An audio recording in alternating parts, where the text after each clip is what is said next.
January 30th. Bam. I can't believe we're still in January. It's mind-blowing. I can't believe we're almost done with January. I feel like there's definitely two kinds of people. People that are like, oh my God, this has been the longest first month of any year ever. And other people that are like, holy shit, where did January go? I am, sticking to my plan. And so I have not had a cocktail. And that was very difficult to do at Uncorked. I know that's why you left early. Have a drink. It was crazy. Good morning. I am hopeful that you guys had a great weekend. I've been privy to see your pictures, so I know that you did. Let's start with Lori. Oh, gosh. Well, I mean, listen, it doesn't get any better than Uncorked. I'm sorry. Not because I'm at JA, but that's our team.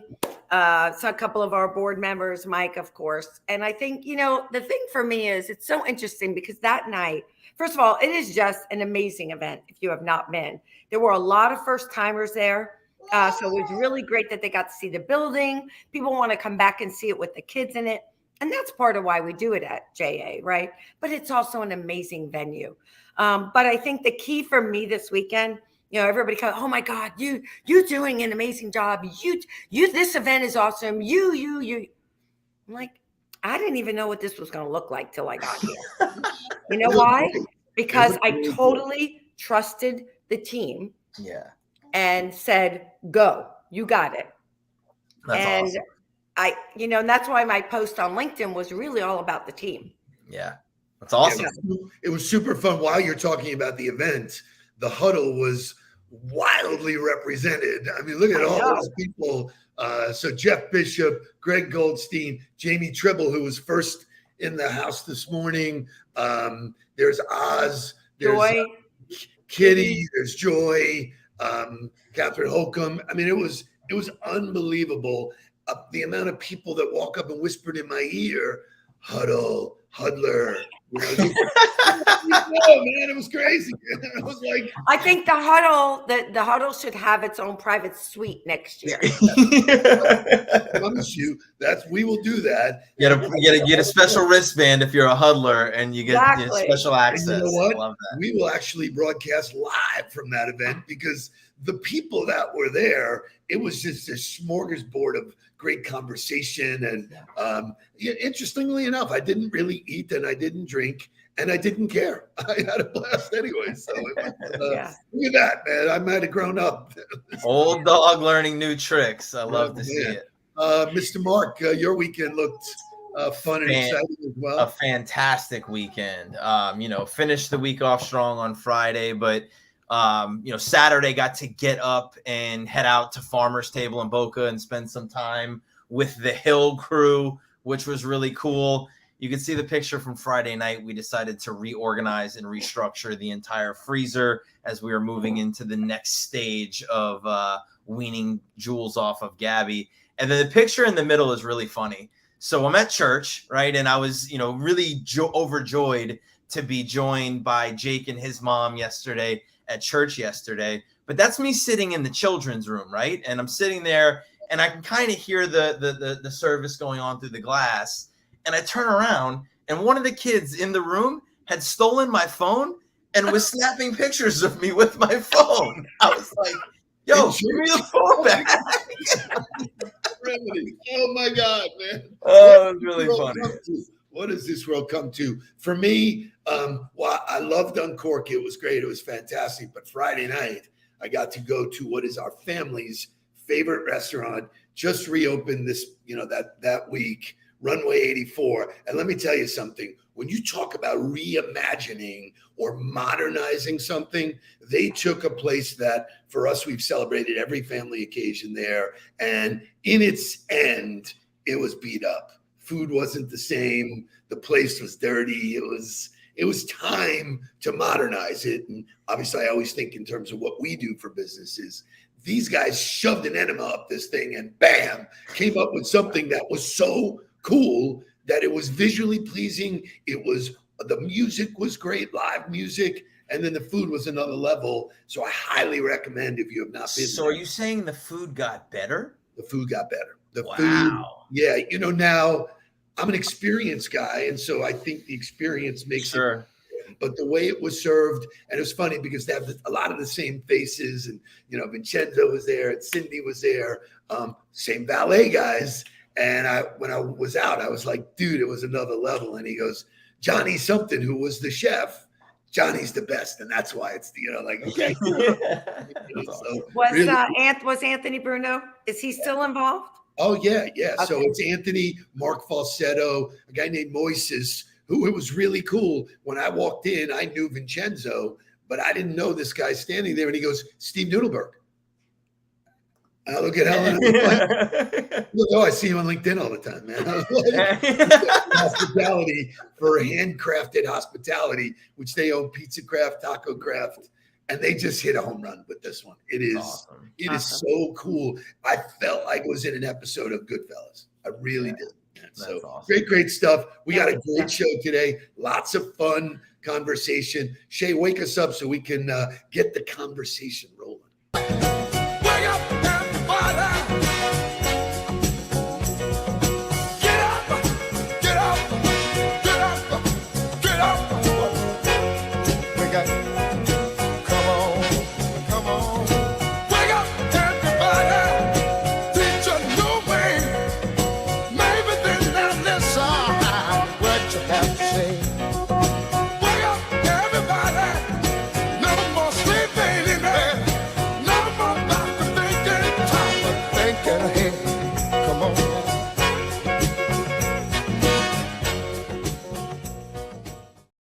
Got to give props here. Casey is a very happy young man this morning. Oh, yeah.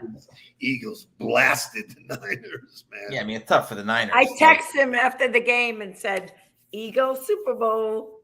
I mean, yeah, but come on. Brock Purdy gets hurt in the first quarter and they're on their fourth string quarterback for the year. Poor Josh Johnson. And then he gets concussed. And then it's like his 17th team that he's been on, and he gets thrusted into the NFC Championship trying to win the game. It's tough. And then, but congrats to the Eagles. Philly looked wild yesterday. And all that. Chaz, who is a huddler as well. Chaz went to Kansas City last night to root on his Bengals. And that was a sad ending.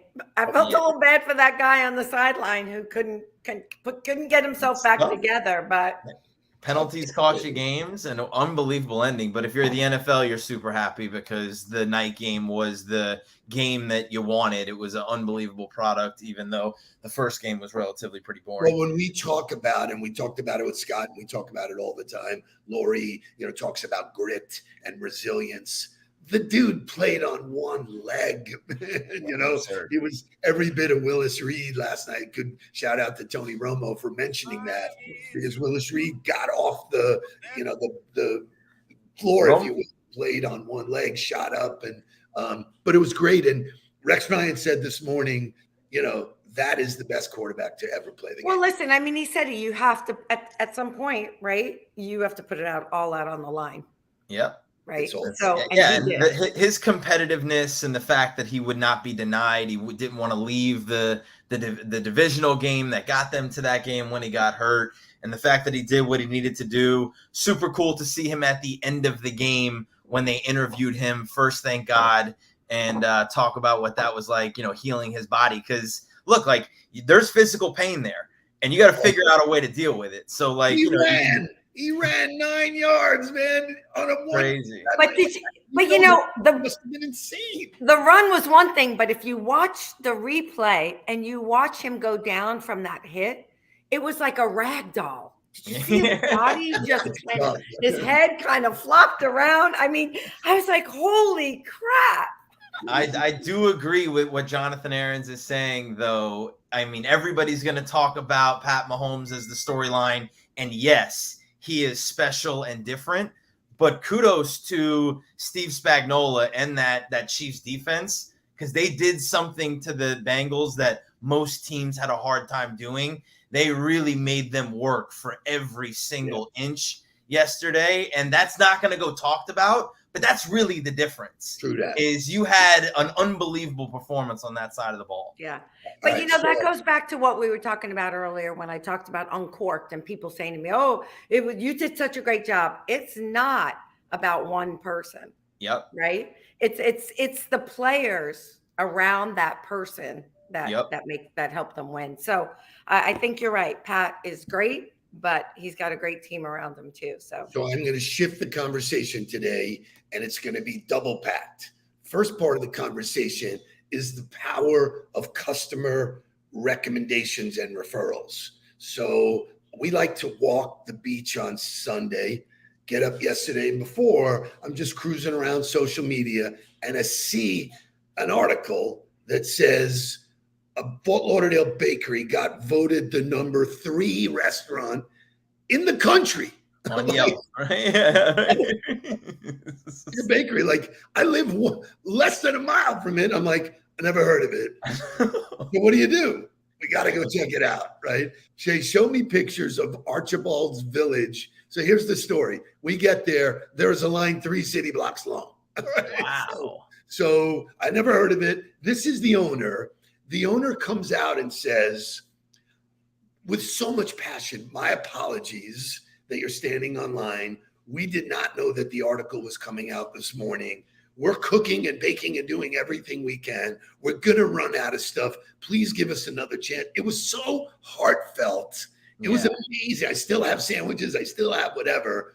And so standing in line was actually an experience that couple behind us were 2 26-year-old kids from Australia who fell into the place. They had no idea that it was on this. So it was such a fun time. We got to know everybody in line. We wound up getting to the front, and all they had left were brownies and cookies in terms of pastries and sweets. The best brownie I have ever had in my life, and I'm not really eating that kind of food. Right. So I just want to talk about all of us. If we do a good job, LinkedIn is Yelp for salespeople. It's Yelp for business people. Let someone else know and ask for it. I tell people all the time, if you've done a good job, just like what we're going to talk about next, which is tipping, I think the best form of tipping is give me a recommendation. Tell your audience what we did so that it's not him shouting, look how great our pastries are. So what was fascinating about it too was on that list, there were 6 other Florida restaurants that made the top 100. I didn't know. I have eaten in one of them. But have you heard of Crust? No. North-South Grill? No. Bunbury? No. Jaguar Sun? No. Twice Removed? No. These are all in Fort Lauderdale? All in Lauderdale, man. I'm like, what? You know, right. Like, these are the best kept secrets in the history of Fort Lauderdale. Wow. That's where we're booked for weeks now. If they made the list of the top 100, Yelp, and Jake was the one who taught me. We go into a market, we land somewhere we don't know. He's right on Yelp. Let me see the stars. Let me see the dishes they're eating. So isn't that amazing? That none of those restaurants. Il Paisano, I have eaten at. That's on Commercial, and that's it's on Oakland. Oakland, yes. I'm sorry. Oakland. Yeah. Right, and it's 12 tables. If you don't know, it's hard to get in there. It's really get in there. Now with this, there's like no parking for it either. There's like that little parking lot right in front. So where is Archibald's? I don't know where is it? So it is. You know where the Conrad is? Sure. Right behind, west of the Conrad. Okay. There's a strip of like really cool, they call it the Village, and there's the Village Marketplace, and there's Archibald's Village Bakery. That's like where the wine bar is, I think. That's like where the wine bar is. It's right next to the wine bar, which is fantastic. So anyway, get out, try it. They're open from 7 to 3, and I so loved the owner doing what he did that he was shouting us out. He goes, "This is what it's all about." It was just really a fun experience. So he created a line which for most people sucks, right? Like nobody wants to wait in line. I don't care if it's at Disney or if it's for a pastry. Nobody wants to wait in line. But he made that experience. You grew up with me. Helen's looking at me like going, can you please stay? Please. Right. I go, 40 minutes for a cookie? What do you like? Oh, Mike would have been out of there. I already knew. I was shocked that you even looked at the line and it was like you were going to stay. He wouldn't even But he gotten took out of that the car. experience and he turned it into something for people. Oh, it was so good. And that to me is, I talked about this in an availability conversation last week with Sistel, because in the copier business, a customer calls you, it's a big deal. Their business relies on their technology functioning. So for them, it's the most important thing that you could possibly deal with. But for you, it may not be. You may be dealing with 7 of those similar situations. And I try to just try to shift people's mindsets to think about that person, think about what they're going through. And instead of trying to solve their problem for them, what could you do to make it a little better? What could you do to alleviate some of the pain? How do you just navigate it with them instead of trying to solve it all the time, which ends up causing you more problems than if you just would have tried to help a little bit? I totally agree. I put up a slide in my presentations as one of the basics is surprise and delight. Go way out of your way. You don't even have to wait for a problem. Do something. So I'm going to shift the conversation. I'm going to go to Lori first. And the question is, are tip requests getting out of hand? Many consumers say yes. And if you've gone anywhere, man, it's right on the screen, man. The minute you put in your card, it's like, what are you giving? And there is some social pressure about hitting no. So what do you think? There's always been an expectation of tipping, whether it was on your check, whether it was in a jar. Now it's digital. I feel just as guilty if I don't put money in the jar the same as if I didn't put it on the screen. So I don't know that the expectation has changed. So for me, I don't know. I just think do you feel any more pressure from the screen? Like, has it changed your experience at all? Seeing it pop up on a screen and then they're giving you the actual percentages, right? Like if you want to go out of your way to tip like 5 or 10%, you got to hit other and type it in. Right. They're suggesting nothing less than 18, 20, 25, 30. So like the article that you shared, Dad, kind of talked about the way people are feeling pressured into giving tips, which I think is a conversation. So here's a cool thing. So we go to the car wash yesterday, both get our car washed. I like to tip the guys, but I like to put it in their hands. I don't put it in the jar. Box, right. There's a bunch of phonies that go dance around the jar or the box and don't really put it in there. I want to let them know I'm one of the dudes that, and Helen's like, no, just put it in the thing. I do that, and I was like, to me, first of all, I am grateful for people providing service. Just think about what happened in the pandemic when there weren't people providing service. So for me, I think about it all the time. I'm grateful that you are behind the counter doing this. Thank you for doing it. Now, I never gave Starbucks a tip. It just was never until it shows up now. And I think to myself, 20% of whatever my bill is nothing. Is that better served giving it, right? Or walking away and keeping it? And for me, it's part of my give to the universe and it always comes back, so. But here's my question. So for me, as a young person, I was a server. That was how I got through the end of college. That was how I was able to have an apartment when I first started working. I made more money working in the restaurant 2 or 3 nights a week than I did right in my full-time job when I first started out. So, but the question was, as a server, I knew that my service and how I treated the customer was how it was a direct correlation to the amount of my tip. The difference between then and now, I think there's still an expectation of tipping, maybe in different places like a coffee shop, which there wasn't before. But the question is it still tied to service? Because if I'm just expected to tip and you throw my coffee at me, well, why should I be tipping you 20%? I think the bar has gone down in terms of quality of service, matching the tipping experience. I think I just do it as a matter of course. But So here's another question. If you got bad service, would you not tip at all? Like I've gone into a restaurant, sat down, and somebody's having a really shitty day and they're taking it out on me. I'm in my head going, oh, I'll show you. And then I never do it. I always just well, so I do. I think that's where I go with the 10%. Because to me, I think it's more of a point to tip a very little amount than to tip nothing at all. Because I remember as a server, if somebody didn't tip me, I just thought they were like oblivious. I was like, they're in their own world. They don't know shit. They're not paying attention to me, whatever. If somebody tipped me 10%, I was like, what a dick.